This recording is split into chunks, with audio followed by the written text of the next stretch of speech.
Sisi ni kanisa la Ufufuo na Uzima, yani sisi ni Wakristo rafiki wa Waislamu. Huo ndio upekee tulionao Tanzania.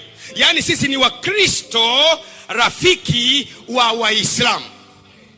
Kwa nini? Kwa sababu kimsingi imani ya Kiislamu inatoka kwa baba yetu Ibrahimu. Tunashare baba. Ibrahimu alikuwa na watoto wawili. Mtoto mmoja anaitwa Isaka, ambaye kutoka kule ni chemichemi ya Torati. Mtoto mwingine anaitwa Ishmaeli, ambaye kutoka kule ni chemichemi ya imani za Kiarabu.